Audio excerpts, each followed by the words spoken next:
Minister Holland, are you having any conversations about extending RCMP security for opposition leaders? You saw the Radio Canada story that we've been reporting. They face threats too. I'm deeply concerned with threats of violence that are taking place against all members. It isn't just cabinet ministers. It isn't just government MPs.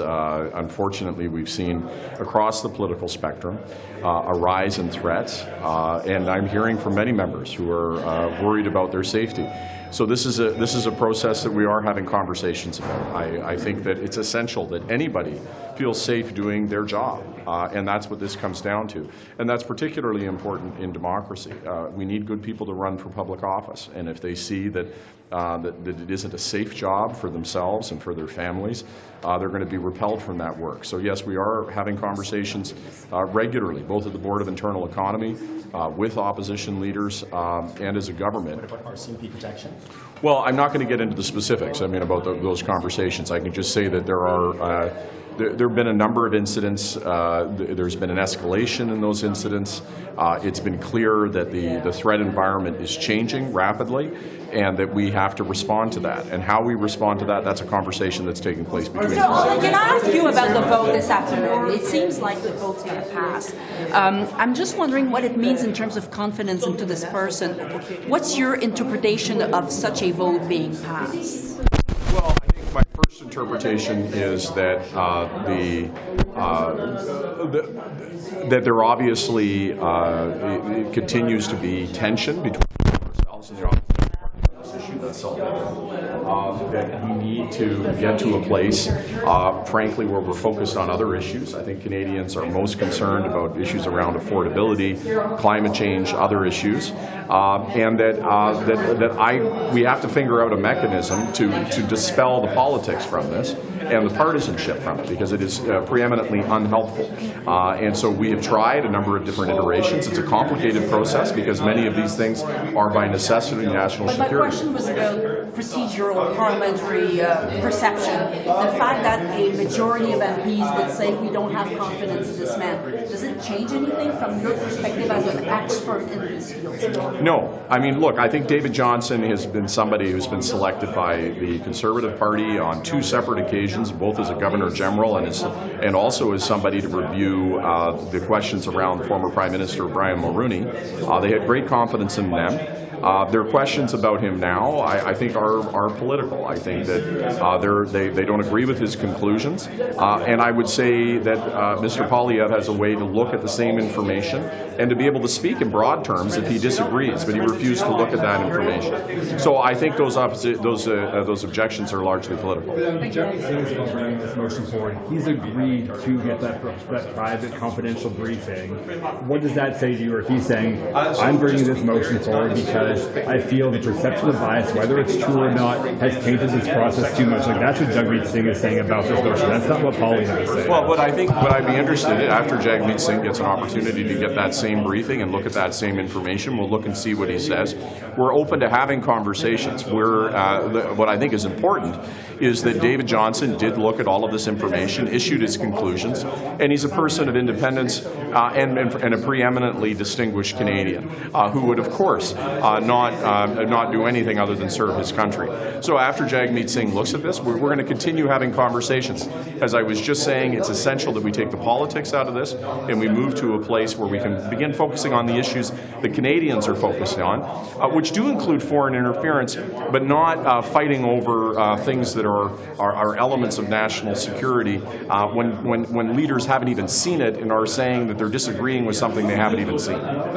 Aaron O'Toole has been briefed. He brought forward a lot of his concerns yesterday. He's also raised some what seemed like pretty valid criticisms about Johnston's inquiry, saying he wasn't spoken to until the final week before the report came out, and it was already before the interpreters. So he felt like what he said wasn't going to change anything. Like, is that just partisan sniping, or is that a valid concern Mr. O'Toole is raising? Look, in my view, the top level questions that Mr. Johnston looked at were around the handling of classified information. There were very serious allegations made against Member of Parliament Han Dong. there were very serious allegations around what the government did or didn't know at a high level. Mr. Johnson answered those questions. The fact that other questions exist is not the point. Those questions we have to continue with. There is absolutely no question that China, Russia, and other actors are attempting to influence our democracy or trying to attack our democracy. That's a threat to all of us. But it is unconstructive to ignore the top-level findings of Mr. Johnson.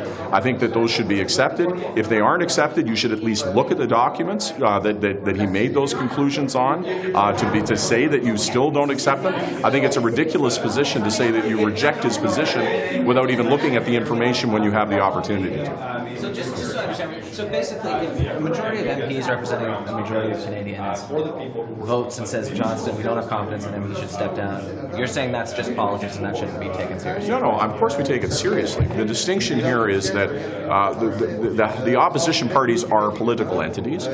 Their interest is to replace the government.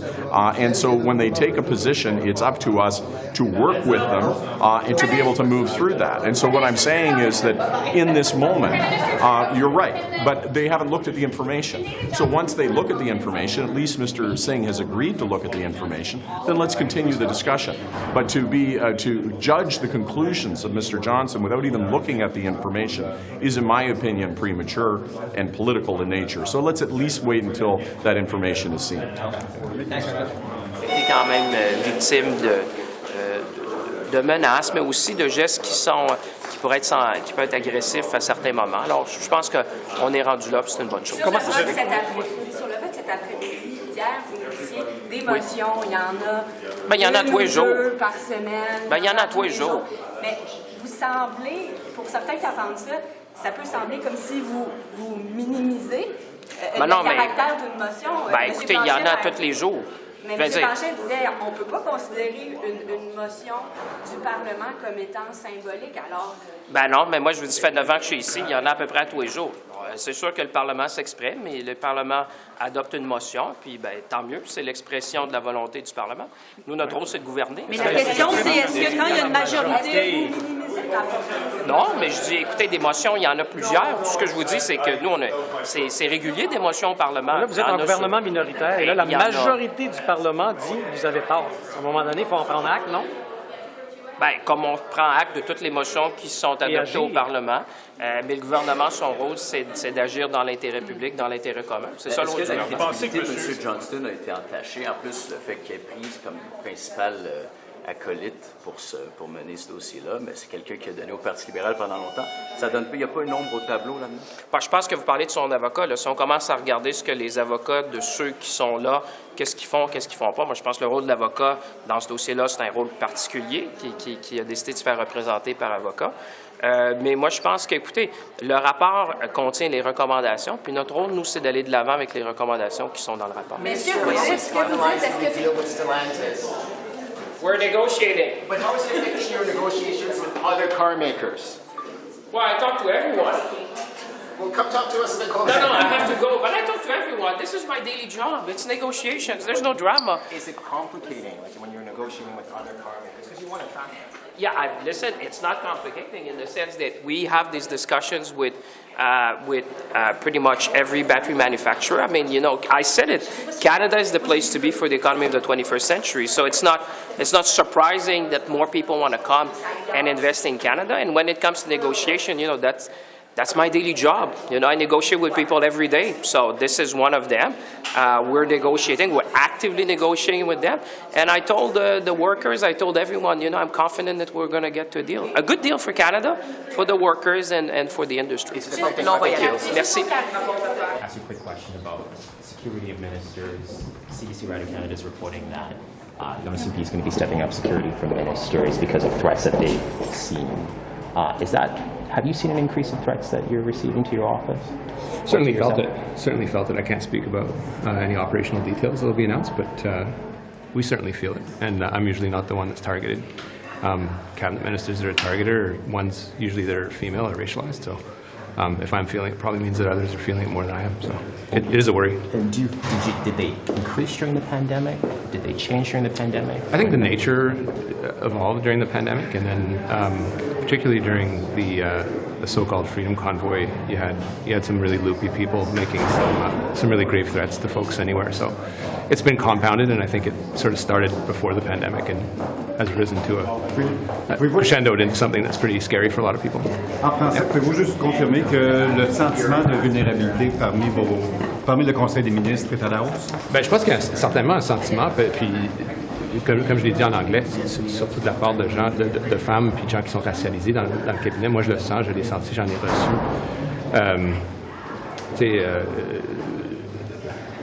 Je suis une personne orgueilleuse, là. Je ne veux pas de sécurité nécessairement, puis je me trouve un peu macho parfois, mais ça n'a rien à voir avec moi personnellement, ça a à voir avec la fonction que j'occupe. Puis la fonction que j'occupe, c'est un pilier de la démocratie. Donc, s'il y a lieu de protéger quelque chose, c'est pas ma personne en tant qu'individu, mais ma capacité de ministre. Là, puis, en tout cas, vous dites que vous le sentez. Qu'est-ce que vous voulez dire par là? Comment ça se manifeste? Mais ça se manifeste que ce soit des gens dans la rue ou que ce soit des événements qui ont été documentés, comme j'ai dit à David. Mais par rapport à vous, je veux dire. Par rapport à vous, ben, il y a eu des gens qui m'ont interpellé. Il y a eu de la documentation de gens qui ont fait des menaces, etc. Puis ça a commencé, je dirais, un peu de temps avant la pandémie. Puis ça a cru depuis ce temps-là, surtout durant ce bizarre convoi de la liberté. Est-ce que, mais des menaces... C'est tout, là, il faut que je pose la question. Bon, ça, c'est... Est-ce que vous avez l'impression que la façon dont on a géré ça et au ministre, ça va vraiment être utile pour vous? Bien, écoutez, premièrement, je dois vous dire là, que je trouve triste d'en être rendu là actuellement. On voit là, que la situation se détériore et je pense que c'est un pas dans la bonne direction là, pour pouvoir protéger et les ministres et des officiels qui vivent toutes sortes de menaces. On voit là, avec les réseaux ce qui se passe actuellement. Vous, dans votre coin, est-ce que vous ressentez ça? Moi, en Gaspésie, posé de la Madeleine, ben non. Non? Non, je sais pas. Non. Écoutez, chez nous, non, ça va vraiment bien. Les gens sont toujours agréables. On a des discussions, on n'est pas toujours d'accord, mais je me sens en sécurité. Oui. Monsieur Johnston, là, il y a la réalité, il y a la perception. Est-ce que, dans la perception du public, c'est encore la bonne personne pour continuer ou peut-être qu'il devrait prendre un break? Ben, moi, ce que je peux vous dire, c'est qu'au niveau de la sécurité et de l'ingérence, dès notre arrivée au pouvoir, on a vraiment pris les choses au sérieux. Il y a des comités qui ont été mis en place. Puis, je trouve déplorable qu'on s'attaque à détruire la réputation d'une personne qui a autant de compétences et apolitique, selon moi, mais c'est une personne qui est compétente. Et lorsqu'on s'attaque à des gens, puis Mais on peut être compétent, mais aussi pas être la bonne personne parce que, justement, il y a trop de choses qui s'accumulent sur notre dos. Est-ce que c'est le cas pour M. Johnson? Ben, moi, je peux vous dire que pour moi, actuellement, là, c'est toujours la bonne personne. Pour moi, c'est toujours la bonne personne. Le Parlement va prendre ses décisions, mais je trouve qu'il faut faire attention aussi. Quand on parle des gens avec des compétences actuellement, c'est d'aller avec des perceptions. Ça va finir par provoquer pour moi des atteintes à la démocratie et moi, c'est les risques sur lesquels là, je suis inquiète. Malgré le fait que, pour le moment, ça vous cause, vous, des problèmes à vous, au Parti libéral, en tant que lieutenant du Québec. Écoutez, la politique, c'est de gérer des problèmes et des crises. C'est ça, la politique. C'est aussi des idées.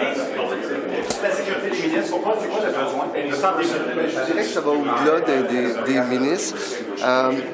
On ressent une montée de l'agressivité à l'égard des détenteurs de charges publiques, mais aussi à l'égard de personnalités publiques, que ce soit dans le monde des médias ou autre. À l'égard des journalistes, on l'a vécu aussi pendant ce qui est arrivé ici à Ottawa. Et tout ça, malheureusement, en grande partie, souvent, commence en ligne. Alors, une des priorités du gouvernement, c'est justement de s'attaquer à la haine en ligne qui, en fait, est de la vraie haine. Puis la haine en ligne, ça reste pas en ligne. Souvent, ça transforme en des choses pas très jolies dans la réalité. Qu'est-ce que vous dites l'automne, alors que jusqu'à maintenant, on avait plutôt l'idée que c'était dans cette session-ci, le 6 juin, pour la haine en ligne, sécurité en ligne? Ah, parce que on a mis en place un processus de consultation extrêmement important. Vous savez, c'est un projet de loi qui vient transformer beaucoup de choses, qui donne des obligations réelles aux plateformes. Aujourd'hui, les plateformes peuvent s'en tirer avec du contenu pas très joli sur leur contenu et il n'y a pas de mécanisme pour les forcer à le retirer. Alors, ce projet de loi-là a impliqué des consultations. Je suis allé partout, chaque province, chaque territoire. On a rencontré, et c'est là qu'on a pris beaucoup de temps pour rencontrer les victimes et les familles des victimes. Moi, je me souviens de ma rencontre en Colombie-Britannique avec la mère d'Amanda Todd. Vous savez, cette jeune fille qui avait des pancartes devant elle et qui lui expliquait mot à mot ce qu'elle vivait, pourquoi elle s'est enlevée la vie. J'ai rencontré des parents d'enfants qui se sont enlevés la vie à cause de la sextorsion, des choses comme ça. Donc, ça a été... Ça bloque où, M. Rodriguez? Non, c'est pas une question de blocage, c'est qu'il faut le faire comme il faut.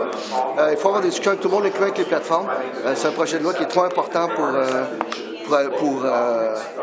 l'accélérer, c'est-à-dire lorsqu'on va être prêt, on va y aller. Sur ces 13, là, c'est au Sénat, on entend certaines récriminations similaires à celles de M. Housefather de la part de Québécoises comme Mme Silliman, etc. Dans quelle mesure êtes-vous inquiet que ça bloque encore à la Chambre haute, finalement? Moi, je suis confiant que j'ai eu plusieurs discussions avec des sénateurs. Vous savez, il faut aller sur le gros bon sens. C13, ça vient appuyer les langues officielles, ça vient appuyer le fait français hors Québec, mais au Québec également. Les minorités anglophones au Québec, ça donne plus de mordant au commissaire aux langues officielles. Il y en a drôlement besoin. On a vu son rapport aussi concernant Air Canada. Donc, c'est un projet de loi qui est important. Bye-bye. More protection for not only just ministers but bureaucrats. Are you seeing an increase in threats post-COVID? Absolutely. Yeah, absolutely. I have to say, the political landscape and the threat landscape for politicians, I think of all political stripes, has changed dramatically since when I was elected in 2015. I myself have had to have RCMP protection on a couple of occasions, which I'm very grateful for, but also just, I think, completely shocked as a Canadian that it's gotten to where we are today. But yeah, there is definitely a change in threats and violence against politicians in Canada. Madame Gould, en français, est-ce que vous avez bénéficié de la sécurité? Dans quel contexte? Oui, il y avait eu quelques occasions où j'ai dû avoir la protection du GRC parce qu'il y avait des menaces contre moi. Je suis tellement étonnée et un peu déçue que nous sommes rendus là au Canada. Je crois que les Canadiens espèrent que nous sommes un pays plus sécuritaire, que ça ne passe pas ici, mais malheureusement, nous sommes là et j'étais vraiment... J'appréciais beaucoup quand le GRC était là pour me protéger, mais c'est vraiment dommage que nous sommes là à ce moment. Thank you. It can be difficult to discern the number of people that are impacted through initiatives like this. And just to put it into scale, let's keep in mind that we've received more than 1 million expressions of interest for people in Afghanistan, some of whom are family members of Canadians who potentially have worked in some capacity on the mission in Afghanistan. So we're dealing with an enormous universe of people that we're dealing with, but we take every single request or expression of interest seriously and try to advance a program that we think is going to allow us to do the maximum amount of good for people who are fleeing extremely, extremely vulnerable circumstances. So is it fair to say that you're still working with some of these families to potentially develop new... Yes. Okay. Yes. Minister, I'll come right back, Rafi. I promise somebody to be next. Une question en français. Okay. Ça fait partie de votre lettre de mandat et il y a toujours des pressions sur IRCC pour un plan sur les demandeurs d'asile. Yes. C'est difficile avec les bonnes lignes. Yes. A plan on demandeurs d'asile. Oui, oui. Yeah. Sorry. So when can we expect this plan to? Pour les 15 000 personnes? No. To facilitate the person who are already in Canada. Okay. To facilitate the way, be able for them to work legally and Okay. Non, pour la personne sans papier ou pour... Ok, c'est un enjeu différent. Merci, je m'excuse. Maintenant, selon moi, c'est essentiel pour avancer au niveau politique parce qu'il y a un plus grand problème. Il y a beaucoup de personnes qui restent au Canada maintenant sans papier, mais nous avons créé des plans dans la pandémie pour les anges gardiens et pour les travailleurs dans le secteur construction excursions au Toronto et je prends une leçon très importante. Des personnes qui sont ici maintenant n'ont pas l'habilité pour travailler dans l'économie. Les personnes n'ont pas l'habilité pour vivre leur vie normalement et utiliser les services publics. Et c'est très difficile parce que c'est OK si je parle en anglais. OK. Just on the date, when do you think we can... Okay, so we don't have a date schedule. We have to complete the policy development process and work through the process of creating a new policy through cabinet and government to actually establish what the parameters of the new policy will be.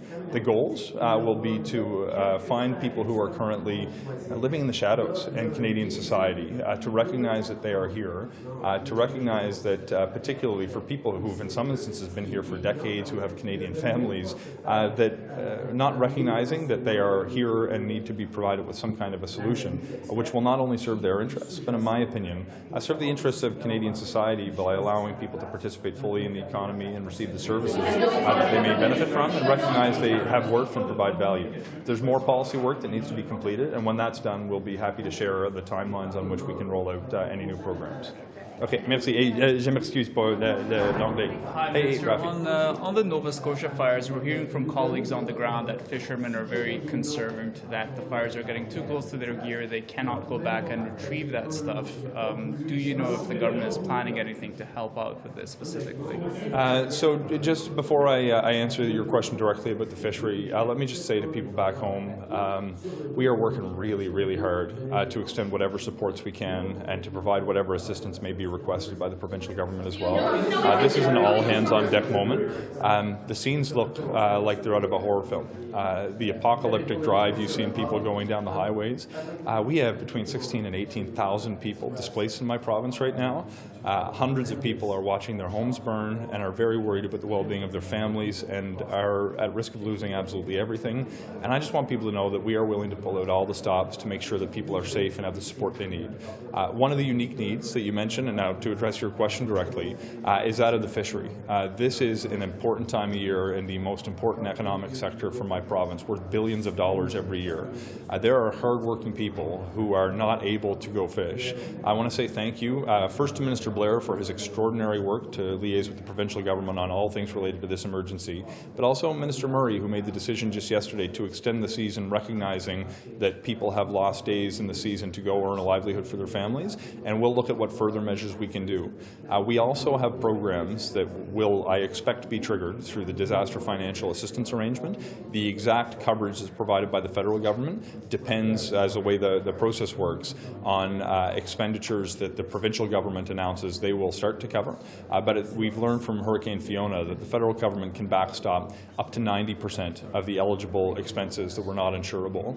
There's a number of different elements that are unfolding in real time, but protecting the ability for people to earn their livelihood in the fishery is front of mind for me right now. I come from a part of the province where the fishery is an enormous part of the economy, and there's a few weeks every year where people can earn an income for the entire year, and we're looking at what further measures we can put in place to protect their ability to earn a living. There's a regulation specifically that says you cannot be away from your fishing gear for more than 72 hours, and people are concerned because the DFO hasn't specifically said we're not going to penalize you over that right now. Like, is there a lack of communication going on? So this is really a factor driven by the need to respond in real time to a wide variety of elements of an unprecedented series of disasters when it comes to wildfires like this, including in residential neighborhoods. I've spoken with folks at DFO as recently as an hour ago to discuss what further steps need to be taken.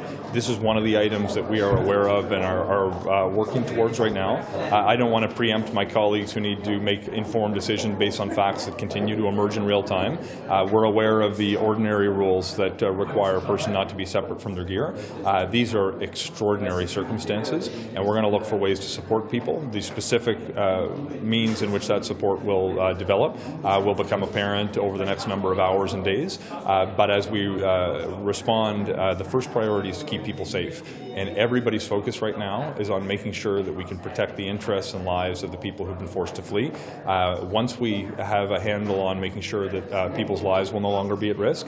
We're going to be looking to what further measures we can advance to protect people's economic interests as well. I'd ask that people be patient with us on everything other than saving lives and protecting communities, and over the next few days I expect we'll have more to say on this and other Speaking of issues. saving lives, one particular concern as well is senior homes being evacuated. That's happening a lot. Anything the government can do on that front? So we are going to work very closely with the provincial government, who out of necessity and of course the ordinary practice will lead the emergency response. Our role will be to provide whatever assistance is requested, and I've been working with my colleagues in Ottawa to provide a summary of the different kinds of support we could provide, just so Nova Scotia knows what they are dealing with. When it comes to the evacuation of provincially managed facilities, to the extent that help is being requested of us, we of course will do what we can to respond favorably. And to the extent that eligible expenses are incurred as a result of that through the disaster financial assistance arrangement, there may be other opportunities to support families. But step one is forget whose technical responsibility this is. Everybody needs to be on the phone, working together, pulling in the same direction to save people's lives and protect the vulnerable. That is my only interest right now, and if it means that we have to help out on areas that might traditionally be provincial jurisdiction, so be it. The attitude from all of my colleagues up here is to say, we're standing here with our hands out, wanting to help, and we'll provide what support is necessary to the extent we have the capacity to do so. Okay, thanks, and thank you for thinking of Nova Scotia, Rafi. I appreciate it. It's reporting that the RCMP is going to be stepping up security for ministers and bureaucrats. Yourself, have you noticed an increase in the amount of threats that have been coming to your office? Do you have concerns about your safety sometimes? I mean, you're pretty vocal about a lot of policies your government has. I'm pretty vocal. It's something that I have faced. There's been a number of death threats. I don't know that it's increased in the last number of months, but it's something that is a lot more than I ever expected. When you sign up for this, you know people are going to be angry with what your position is on one thing or another, but especially through the pandemic, people got mad, people got angry. Some people don't know how to deal with it. There's a lot of issues with mental health, and so we worked with, my office has worked with corporate security and local police to ensure that my team is safe, my family's safe, and so using all the resources at our disposal. I know. Before the pandemic, we had briefings from the RCMP as a caucus in terms of digital safety and being aware and trying to be safe for all of us, because we can see around the world, we don't have to look. We can look to the United Kingdom, look to the United States, and see terrible violent acts against politicians, and we're pretty easy to find. We want to be accessible as Canadians, even. Security in terms of on the Hill is significant, but nowhere in comparison to our G7 allies, and that's a good thing. We want to be Canadians, we want to be accessible politicians, but there is a negative side to that, and so happy to work with police, happy to work with the Sergeant at Arms and anyone who can make things a little safer, not only for me, but I especially worry for my staff. So, thank you so much. Thank you. Talking about threats that ministers are getting, I don't know if you saw my colleagues reporting this morning. He's saying that RCMP is being expanded to protect more ministers, not just the Prime Minister. Is this something that you've noticed, because of COVID, because of, you've had a very prominent role in pandemic restrictions? Have you noticed threats increasing? Look, for the last couple of years, we've been noticing reports of really troubling incidents that officials have been facing. I know the media is reporting on it. I know the Prime Minister, if you recall, somebody tried to break into his residence through the gate and was arrested. So there have been a few troubling stories, and I'm really concerned about the increased threats and harassment that we're seeing. So it's something that I think all Canadians care about. It's about, when we as individuals, as elected officials or high, officials, we represent something bigger than who we are when we're in the office that we serve, and it's really important that we as a country deal with this new phenomenon. What do you think it does to people who want to get into public life? Oh, that is a concern because we want to attract the brightest and the smartest to public service. And the last thing we want people who are interested to hesitate because of this new trend that we're seeing. Mr. Alghabra, I'm wondering what your thoughts are on prorogation. Should the government be considering prorogation right now?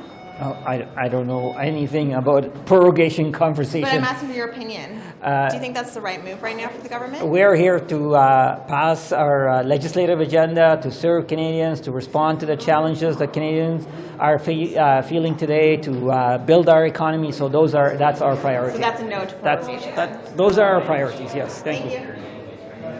Je vais souligner d'abord que David Johnston est une personne qui a beaucoup donné au Canada, qui est apartisane. Il a été nommé par les conservateurs, par notre parti, pour des tâches très importantes tout au long de sa carrière. Il a eu aussi une carrière comme universitaire. Il était collègue à McGill. Oui. Et donc, j'ai beaucoup de respect pour lui. Et c'est vraiment dommage, les attaques personnelles à lui, envers sa famille aussi. C'est dégoûtant, je dois dire. Vous êtes dégoûté par ça? Oui, tout à fait. Parce que on est en train de démolir les bonnes réputations des personnes qui ont beaucoup donné au pays. C'est arrivé aussi au comité. On a maintenant même un problème avec des témoins qui ne voudraient plus venir au comité, justement pour étudier nos projets de loi, pour donner, à cause je peux vous donner des exemples. À cause du traitement qu'on en réserve. Exactement. C'est vrai, ça fait fuir des témoins. Non, exactement. Les témoins qui ont leur réputation démolie devant le comité. Donc, c'est un problème. Pour le vote, on verra la suite, mais je sais comment je vais voter. Mais à long terme, l'impact que ça peut avoir sur les gens qui veulent peut-être servir le pays, est-ce que ça peut faire fuir le talent, ce genre de débat-là qu'on a sur M. Johnston? Okay, c'est une crainte que vous avez. Il a toujours travaillé avec son immense intelligence, mais aussi avec la bonne foi pour le pays, sur plusieurs sujets. En tant que gouverneur général, il travaille beaucoup sur la technologie et les changements technologiques. C'est un enjeu très important, on le voit maintenant avec l'intelligence artificielle. Il était l'un des premiers dans le pays, en tant qu'universitaire, à avoir publié un livre là-dessus, sur l'Information Highway, ce qu'on disait à l'époque. L'inforoute. Exactement. Mais oui, ça va. Donc, mais au-delà de David Johnston, là, il semble qu'il y a un problème de confiance du public envers les institutions en ce moment, qui pourrait potentiellement justifier la tenue d'une enquête publique ou qu'il quitte. Pensez-vous qu'à un moment donné, quand les trois partis ont plus confiance, les trois partis d'opposition, qu'il n'y a pas une question de confiance publique qui enjoignerait de changer le plan puis de demander à M. Johnston? On a des institutions qui fonctionnent très, très bien. C'est vrai que de temps en autre, il y a des questions à poser là-dessus. Et je dirais dans l'emblée que la population canadienne a beaucoup de confiance dans nos institutions. Mais je parle de la démolition systématique de nos institutions par un certain parti. Et ça, c'est un vrai problème qui va vraiment affaiblir notre démocratie. Aussi grave que l'ingérence étrangère? C'est sérieux. C'est sérieux, mais dès le début, on a pris des mesures justement pour se protéger depuis 2015, mais même avant les élections, on a mis en place un comité qui était apolitique, qui était neutre, des fonctionnaires, des hauts fonctionnaires, justement pour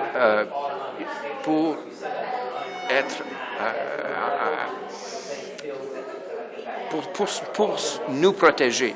Donc, être au courant des problèmes et d'évaluer le risque en tout moment. Et donc, c'est ce qu'on a fait. On va continuer de prendre des mesures, justement, pour s'assurer que les pays soient bien protégés. Il n'y a rien de plus important Est-ce que vous souhaitez que M. Johnston poursuive son travail dans ce cas-là? On verra la suite aujourd'hui. Mr. Lametti, just in English on the increased security we're hearing about for cabinet ministers and top bureaucrats. What does it tell you, the state of things, that now even bureaucrats are requiring this? It's serious. It's serious. We have seen incidents, cabinet ministers, MPs, others. There were threats against Dr. Tam during the pandemic. All of this is happening. All of this is real.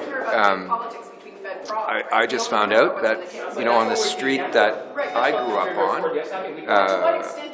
in my hometown, a subdivision my father built, the current MP for Niagara South, for Welland lives there, and he just had a baseball bat taken to all his windows in his house. So there's a serious problem out there, and we need to take security really seriously. Any talks with the opposition about increasing security for them too? Well, the Speaker has already taken measures. So the House, the Board of Internal Economy, and the Speaker have already taken measures for all MPs. Those are available to us as MPs. I've taken advantage of some of those at my residence where I live, as well as my constituency office. And I have had incidents at my constituency office of vandals. I had a window broken in, and I had my office spray painted from the outside. All of that really has a very negative impact on staff. It was quite serious, the impact that it had on my local staff. So we have to work to rebuild that kind of confidence. It's serious, and so we need to take measures to protect MPs. We need to take measures to protect cabinet ministers. We need to take measures to protect high-profile civil servants, because all of them are being targeted. Mr. Lametti, can I just ask you on sort of the House ending, the controversy around foreign interference, do you think prorogation should be considered to put an end to it all? I'm not going to speculate. I think we've got a pretty full agenda. I've got a pretty full agenda. The bills that I want to see passed before the end of this session and before the end of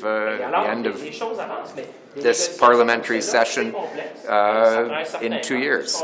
There's a lot to be done. I've got some big stuff coming through the pipeline on major pieces of reform in Canada, and I hope we get there. You mean things like bail? You want to see that done? You don't want to see prorogation? Bail. I'm currently working on an action plan to implement the United Nations Declaration on the Rights of Indigenous People. I have a criminal convictions review commission, which is something I have fought for 30 years, that I hope will see the light of day very soon. There are a lot of things that are on my agenda. I know my colleagues have the same full agenda of things they want to get done. So, frankly, prorogation is not my idea. So, would you be opposed to it then? You think it shouldn't happen? I would, look, those aren't my decisions, but I would definitely be opposed to it because I've got a lot of work to do. Thank you. I appreciate it. What's the status on the Stellantis talks? The negotiations are progressing. Like I said, we're talking regularly with the company. Are they not near an end? Listen, negotiations are progressing. I do that every day. For me, it's just a normal day. We negotiate every day with a lot. It's not a normal day that a company shuts down a plant for more than 2 weeks. It's a normal day. It's a normal day that I negotiate with people. I have so many deals on the table. Can you be more specific about the Stellantis? Well, I would say we're negotiating to get a good deal for the auto workers, a good deal for the industry, and a good deal for Canada. So for me, this is an ongoing discussion. We talk every day, and we're going to get to a deal. I'm very confident on that. Stellantis needs to be reasonable as well as in part of all of this. Are they asking for more than what Volkswagen got? Well, like I said, you should not look one or the other. We've been discussing with Stellantis and Volkswagen and others for years now. So there's nothing like these discussions have been going on in parallel. What do you mean by they have to be reasonable? Well, I mean, in a sense, we have to get to a good deal, like I said, for the sector, for the workers, but also for Canada. And for me, I would say this. I do that every day. This is just negotiations that are ongoing, and we will get to a deal. I'm very confident. How would you distinguish between the two projects, though, Volkswagen and what they got, and Stellantis what they got pre-IRA and what they're asking for post-IRA, and why that is perhaps unreasonable in the government's view? No, I mean, it has always been in our mind that, when we started that, you have to go back to the fall economic statement where we said at the time, that we would level the playing field with the battery manufacturer. All of them wants to come to Canada. Very simple. And we said, but what we will do, we will be targeted, we would be selective, and we would be very specific who we're engaging with. We've engaged with Volkswagen, we're engaging with Stellantis, and we said, you know what, at the end there'll be a few number of companies with whom we can do that, but Stellantis has been part of that, and I've been discussing with them for a number of months, and now, like you said, we're getting closer to the end of the negotiation, and that's why I say discussions are progressing. To what extent would their, whatever arrangement you propose to them, would it include or rely on things like swifter access or approval to northern ring of fire developments and that? When you're trying to sort out your deal with Ontario, you also are... the company doesn't care about the politics between Fed Prof, right? They only care about what's on the table. Sure, but that's why we're Team Canada. Right. I spoke to Premier Ford yesterday. I mean, we talked... But to what extent does your offer to the company then somehow try to include those other things? You know, what you saw played out while I was in Korea to meet other manufacturers, by the way, is really what you saw was that at the time we said, in order to be able to conclude our negotiation, Ontario needs to pay its fair share. Now, Ontario is at the table, which is allowing us to progress the negotiations, which, like I said, they are progressing, and that's why... Has Ontario agreed to pay what you think is a fair share? Well, they are at the table with us, and I'm very pleased. I spoke to Premier Ford again today, Minister Freeland. So it's really Team Canada. I would say everyone should take a deep breath. Things are going well. The negotiations are progressing, and for someone who do that every day like me, that's why you see me that calm. I do that every day. So that's very normal, and I can tell you other companies, we went in Korea, the Japanese are calling me, the Europeans are calling. Canada is the place to be for the economy of the 21st century. So. Ben non, on avait commencé avec Stellantis avant. Tous ceux qui ont dit ça dans les nouvelles, ils sont pas au courant évidemment de ce qui se passe. On avait parlé à Stellantis avant Volkswagen. Moi, ça fait 2 ans que je parle à ces gens-là. Je leur parle à toutes les semaines. Alors, ces 2 négociations-là sont en parallèle. Puis il y a d'autres négociations en parallèle sur d'autres projets d'investissement. Vous avez vu, on a annoncé du GM Posco, justement, à Bécancour. Il y en a d'autres qui veulent venir. Alors, pour moi, toutes ces négociations-là, ça se passe en parallèle. Puis ce qu'on a dit, c'est qu'on veut que le Canada soit au cœur de l'écosystème des batteries, et ça marche. Au Québec, on vient de rentrer dans le secteur automobile. J'étais avec le premier ministre Legault, je pense que c'était hier, lundi. Et alors, les choses avancent, mais des négociations comme celle-là, c'est complexe et ça prend un certain temps. C'est ce qu'on voit présentement, mais ça va bien. Should the public be expecting a bigger number on Stellantis? Because I think most people probably assume it would be smaller because it's a smaller plant, but now there's reports saying it could actually be the same size or bigger than Volkswagen. Well, that's all part of the negotiation, as you would appreciate. I'm not going to necessarily go into the details right now, but it's good for workers to know, for people in southwestern Ontario, for people in Windsor and Brampton, just say those are normal negotiations. We do that every day. Would you make it contingent on Stellantis doing an investment in Brampton and Windsor and the plants there? Listen, They've like I indicated said, nothing about Brampton. Donda, you would appreciate it. It would not be smart for me, who's negotiating on behalf of the workers in Canada, to go into all the details, but what I can assure everyone is that negotiations are progressing. We're working with our friends in Ontario. I spoke to Doug Ford even this morning. But would it be reasonable for you to give money to Stellantis if they're not going to commit to production in Listen, Brampton? that's part of the negotiation, and I've been talking to the unions. I've been talking to even exchanging with the mayors. We're going to get the best possible deal for Canada and the workers. That's what we're striving for. On another topic, what do you make of Mr. Sabi's imminent departure to Hydro-Québec? Well, Michael is a friend. I mean, he's been, as you know, has been a number of key positions. He was at Bell Canada. He was at La Caisse de dépôt et placement. He was deputy minister. Now at Hydro-Québec, I would think that he brings a lot of expertise. I said, you know, it's a good catch. Michael Sabia coming to any company, I think is great. I wish him all the best, and I think he's going to be, we've worked very well together. And on a lot of these deals that we're talking about now, we've been engaged, and I wish him well. I think he's going to do very well for Hydro-Québec. So who's the voice for business then? Who's the voice for Monsieur Holland, il y a des rumeurs de prorogation. Oui, toujours, il y a des rumeurs. C'est facile comme ça. C'est pas la chose qui est importante pour moi maintenant. Alors, je vais être clair et spécifique. For us, I want to outline what it's going to take for us to have Parliament lift, so that we're very clear in working as Parliament which bills need to get done. I think there's been a lot outstanding. Unfortunately, there's been a lot of time taken on a lot of bills, and I think Canadians expect us to have a productive session and be able to finish it. So I'll go through those if you could give me an opportunity. C-47, which was the budget tabled in Parliament on March 28th, that has to be passed. S5, which we're voting on now, on the modernization of the Canadian Environmental Protection Act. C-42, which is beneficial ownership to protect against money laundering. C-40, we recognize that it's not realistic to get it fully through the House, but we want to see it to committee. That's an independent commission to review court cases for people who believe they were wrongfully convicted. C-34, which is to amend the Investment Canada Act to protect national security and foreign investment, needs to be passed. S-8, which is to amend the Immigration and Refugee Protection Act to update inadmissibility for people who should not be here. C-18, to ensure that Canadian news media are paid for the work they produce. C-41, which is legislation to facilitate humanitarian aid in Afghanistan and elsewhere. C-22, which is financial support for people with disabilities. And C-35, which is enshrining the child care agreements across the country.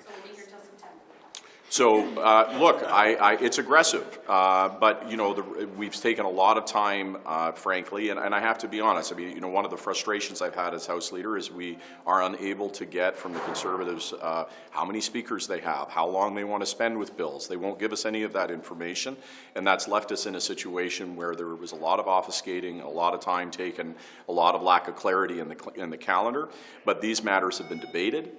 These matters are essential to Canadians, and I think they expect us to get work done, and that's exactly what we will do. So we're not lifting until we get it done. So the time it takes goes to the opposition. Will the NDP give you time allocation? Have you asked NDP for time allocation on these? Well, what we've said is, and you remember at the beginning of this session when I moved the opportunity to sit until midnight, this effectively means the House will be sitting until midnight until we close, starting next week. We'll be doing it today. We'll be sitting until midnight, and we'll sit every single night until midnight from here until the finish. And so are you against prorogation, or you just want to get these done first? No, look, I mean, what's on my mind is this legislation. I mean, when I come into, and you recall at the beginning of a legislative session, I outlined what we hope to get done and the progress that I think we need to make on behalf of Canadians. And as we move through that process, I express frustration when there's obfuscating or when we get lack of information in terms of number of speakers or how long the Conservatives want to spend with legislation. So now we're in the circumstance where we don't have a lot of time left, but we have a lot that we absolutely must get done. So no comment on prorogation?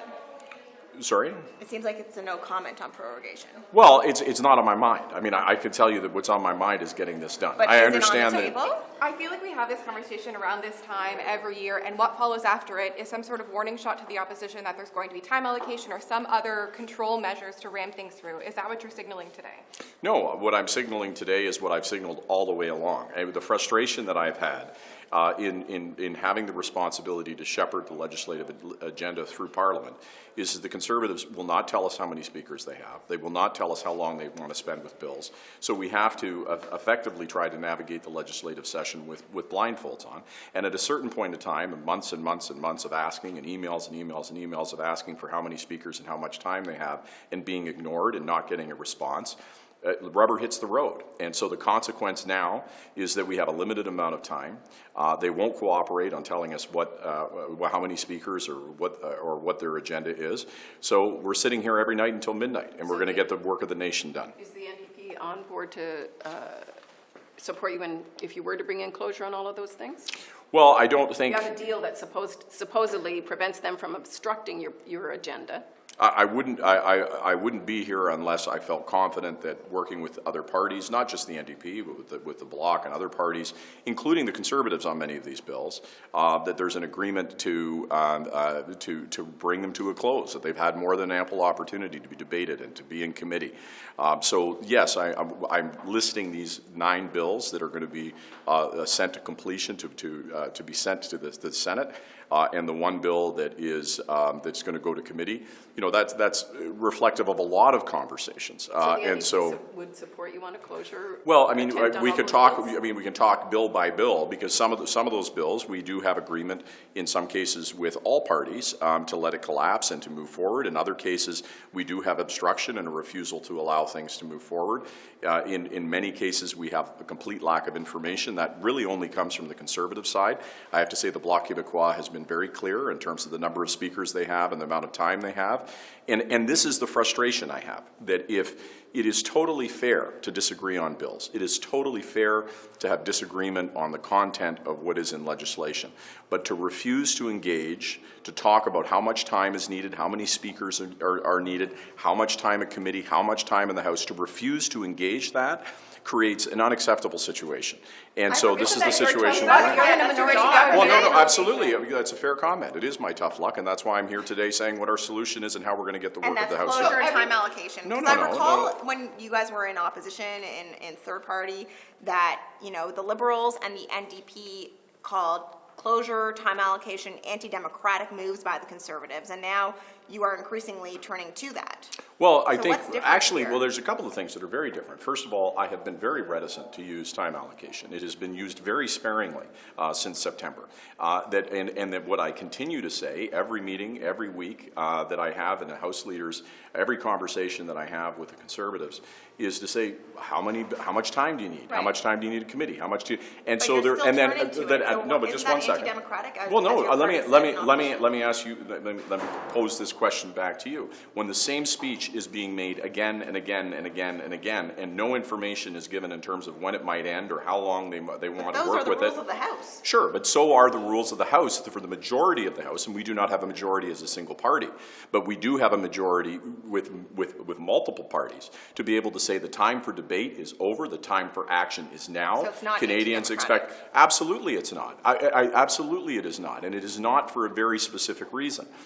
Just like in your personal life, you can ask, somebody asks for time, they have to think about something, they have to consider it, but when you notice they're making the same point again and again and again, and they're offering nothing new, and they're very clear that they're either going to vote for it or against it, but they're not allowing you to move forward, then you got to take action, and you have to move. And that's what I think Canadians expect. The reality is we have an enormous amount that needs to be done in order to advance the interests that Canadians have, and Parliament has a responsibility to get that work done, and I have to work with other parties to do it. I do not have the ability unilaterally to do this. Moving to midnight sittings now every night going forward is going to have knock-on effects for the staff and everyone else here. Who do you attribute that being responsible to? Is that on the Conservatives, that all of these other people are going to be impacted? And what is the cost going to be, have you calculated it, for extending to midnight now every night until the end of June? Well, I think that, you know, I would say as we reflect on this session and we look to a new session in September, that it would really benefit all of us if we could have clear conversations about how much time we need in committee, in the House, number of speakers, that hiding that as some sort of tactic or strategy of obstruction is incredibly unhelpful. And what it does, it means that I have to demonstrate through reasonableness and not using these measures throughout the rest of the year, waiting and asking and asking and asking, that I have to demonstrate that when I'm not given that information, that I'm left with no other choice but to pursue these measures. So yes, so I think they are responsible. I think they are responsible. You're the one doing it. How is anybody else responsible but you? Because there is no one party has a majority in this House, and when one party creates a condition where they refuse to share information, they refuse to talk about how long they're going to speak about a bill, when they refuse to say how long something's going to be in committee, they unilaterally, as a single party, hold up every other party's ability to do the business of the country. That is not acceptable. And so this is what I'm saying, that I gave them an opportunity since September to know exactly what we needed to get done. They knew how much time was in the calendar. They knew, because we moved in September, the possibility of midnight sittings, and that we would use those midnight sittings if they didn't give us clear indications of how much time was there. So, you know, I would say it's a much more productive thing, and I think Canadians would expect it, that we can disagree on substance, we can disagree on policy, but hiding your intention in terms of number of speakers, not allowing us to know what your intention is about how long you want to spend with a bill, is a tactic of obstruction that serves no other purpose other than to try to make Parliament not work. How does moving to midnight sittings solve that problem if they're still not going to cooperate with you, according to you? Well, the obligation will be on them then to have the same speech again and again and again until midnight. And I would encourage people to look at the speeches and look at, is there any new information in those speeches? Are they saying anything that is additive to the debate? Are they actually suggesting anything, or are they just repeating, we're against it, we're against it, we're against it, we're against it? So it solves the problem. It solves the problem in the following way. Their argument is they need more time. So I'm saying if they need more time, they've got it. They can sit until midnight and they can make those arguments ad nauseum. And so it solves it by giving more time, allowing more canvas for debate to occur. And I would much prefer give more time and work later than have to use time allocation. But if we have to, that's also an option. C'est que les conservateurs sont de mauvaise foi depuis le début de la session, c'est ce que je comprends, ce qui pourrait justifier l'utilisation d'une allocation de temps, éventuellement. Oui. La porte est ouverte pour ça, là, pour les allocations de temps. Mais comment qualifier donc l'attitude des conservateurs? J'aimerais vous entendre en français là-dessus. Oui, pour moi, c'est une obligation pour chaque parti de dire clairement combien de temps est nécessaire pour un débat. Combien de temps est nécessaire pour un débat aux chambres de communes ou au comité. Mais il n'y a aucune information du côté du Parti conservateur. J'ai envoyé beaucoup de courriels, j'avais beaucoup de conversations et une fois après l'autre, il n'y a aucune information sur ça.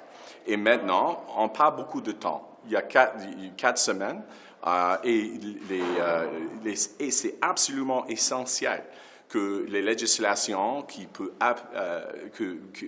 est nécessaire pour le Canadien et les Canadiens est adoptée. Et alors, ça c'est la raison pour laquelle c'est nécessaire de siéger ici jusqu'à minuit, presque chaque nuit, et aussi de parler avec des autres partis, de dire si les députés veulent une été, c'est le temps de marcher tellement fort.